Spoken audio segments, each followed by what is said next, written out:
Good morning, West Highland Way, day 6. I woke up at 4 a.m. and realized the temperature was mild. Well, mild for mid-October in the Highlands, but also the air was very dry. So I took the opportunity with easy access to the river here, and there was just enough ambient light from the village that I could soak my shirts, the short sleeve and the long sleeve. And it was 4 a.m., so plenty of time for them to dry before I break camp. I also grabbed that opportunity and shampooed my hair, washed up my arms, torso. Somehow I forgot to wash my face, so I went back and washed my face. But it's going to be another perfect day. And I don't know if there has ever been 6 consecutive days like this, and possibly 7 tomorrow. 6 days like this in October along this trail. So thank you, high pressure system off of Scandinavia. I'll have to give you a name and pass you into legend.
So it looks like I have a short climb immediately upon leaving the village.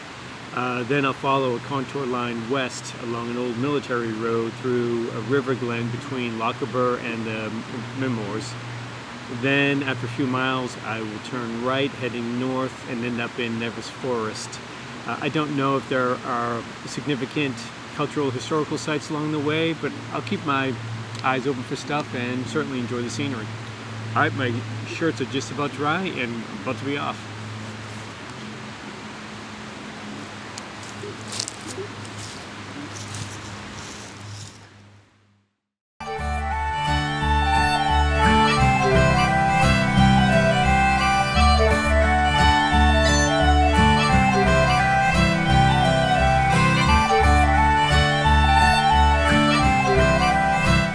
Looking down on Kinlochleven. I'm just about done with the climb out of there, and I'll be joining that old military road soon. This should be the last real climb on the West Highland Way. I had fresher legs because this is just outside the village, so the start of my walking for the day. But I'm finding this to be much easier than Devil's Staircase was.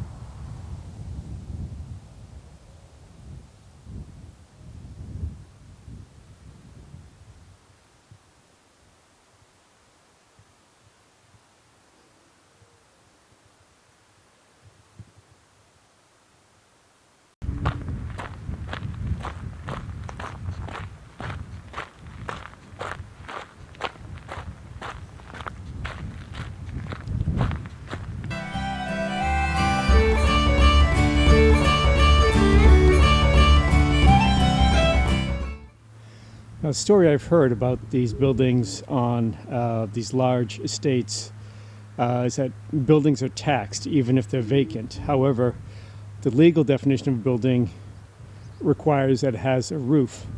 And you'll see a lot of these with no roof, but walls still standing. Hence, they're not taxed. But the walls are left up in case they want it for future use for storage, for a hunting lodge, for a bothy. I'm not sure if that's the case here. This is an older building and the roof might have just collapsed. But this is a common sight up here in the Highlands.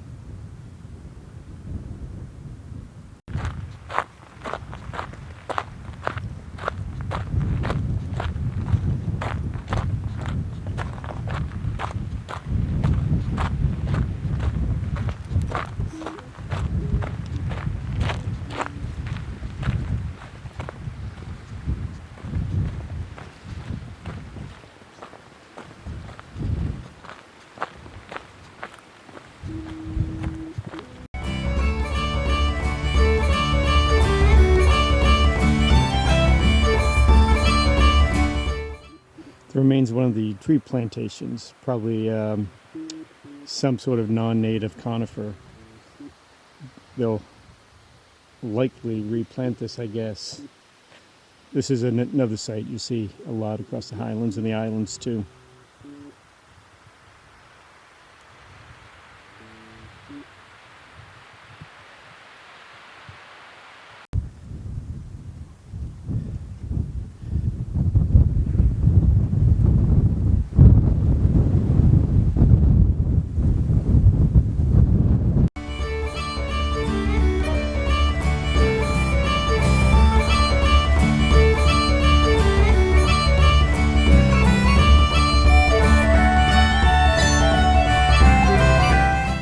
That's Ben Nevis in the clouds. We'll be entering Forest Nevis soon.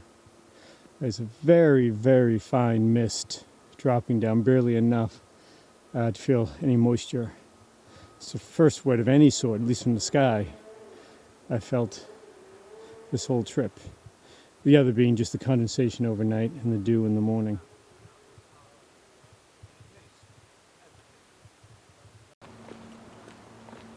And now it's starting to be a walk through the deep dark forest.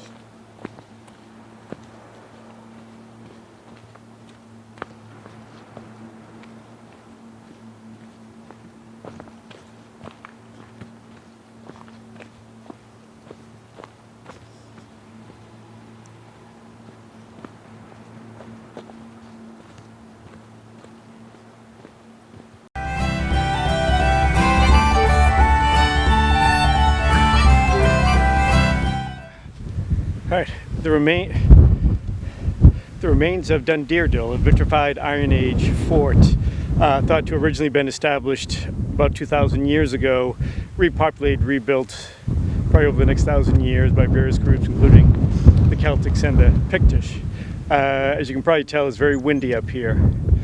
There's really not much up here. I don't think it's worth the hike up after 90 miles on the trail.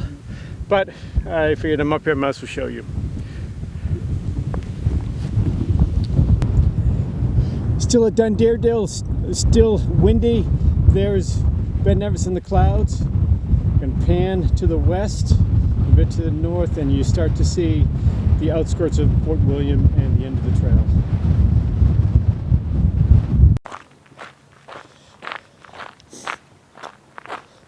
The trail from Dundardil has been on this road, probably a Forest Service road. I can stop at any time, but there's no good places for a campsite. We have this regrowth to the sides and ditches. There's a few passing places, but of course you never camp in passing places. So I'll see what I find.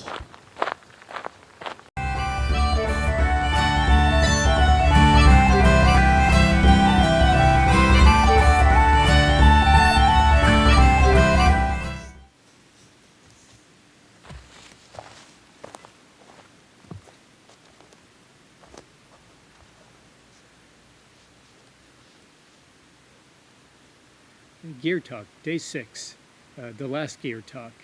I've shown you most of my gear, so I'm going to talk about some people who know far more about camping, through hiking, long distance walks, no more than I'll ever know. And I don't know any of those people, never met them, but I've learned a tremendous amount from them. The first is in Andrew Skurka, National Geographic Explorer of the Year. Look at some of the trips he's gone on, and that speaks for itself.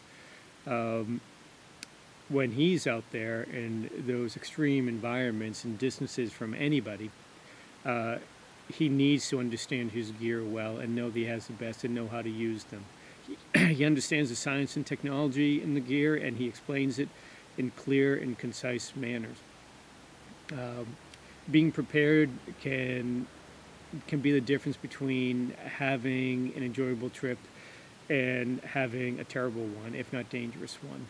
Now I know of no better source of information than his website and his book, The Ultimate Thru Hiker's Gear Guide, I believe. I apologize if I got the title wrong.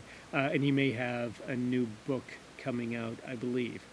Another, Tony Hobbs' YouTube channel, looking at a lot of different gear out in the field, out in lovely Dartmoor, and different ways to pitch his tents, his tarps, different uses of gear, using guidelines differently to get the best and easiest pitch and most reliable ones, all with a good dose of British humor. If you had any interest in my MLD Duo Mid, my MLD Profit Backpack, check out his channel. Maybe he'll review Mountain Laurel Designs gear at some point. And then another is Chris Townsend. Has done some amazing long distance walks. A number of books published. Read his articles in TGO, The Great Outdoors. All great stuff. Those are just fantastic sources of information. There's many more I've learned from. I know I'm leaving some people out. I apologize for that. But there is very good information out there. And most important, Mr. Taddy Heed of MrTaddyHeed.com. I do know him. I'll be meeting him in Fort William tomorrow. Now, we're not talking about information about through hiking, but more on travel and getting a bit of adventure in and seeing things that are out of the way, but are oftentimes can be far more rewarding than just staying on the common path. He has his website where he does the North Atlantic arc.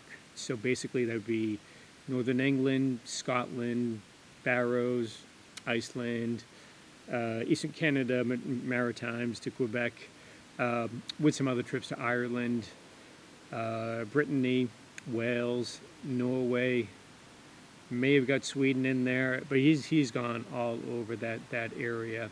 And we're talking about a wealth of information, probably for at least 12 years now. And well-written, detailed journals with beautiful photographs. That is a site that I cannot recommend strongly enough. And I think that's going to be it for my gear talk. That's my last one of the trail.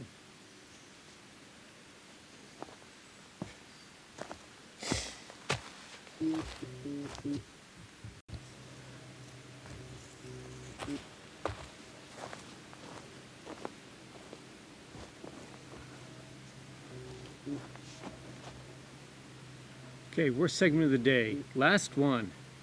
I'm very near the end of the trail, just a few miles left, which means I'm near the end of my state of deprivation.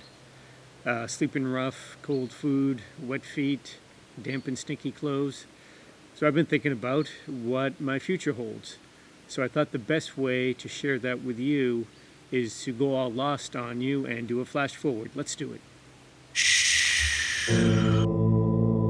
Whoa, not that far forward. I thought I saw a Morlock in the distance. Let's try that again.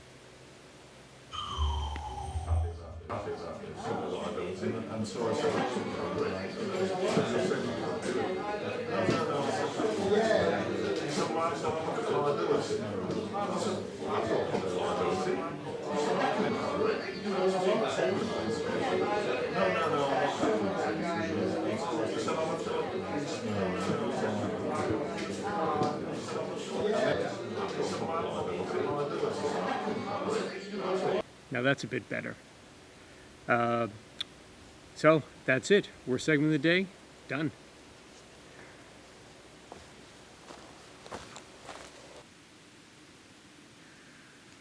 Yeah, it was weird. Somebody jogging by. Okay, West Highland Way, Day 6 wrap-up.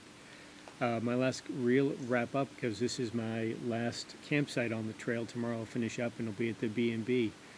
What can I say? Another glorious, fantastic day. Starting with the climb out of Kinlochleven and just looking back at the view at Lochleven and the lovely village.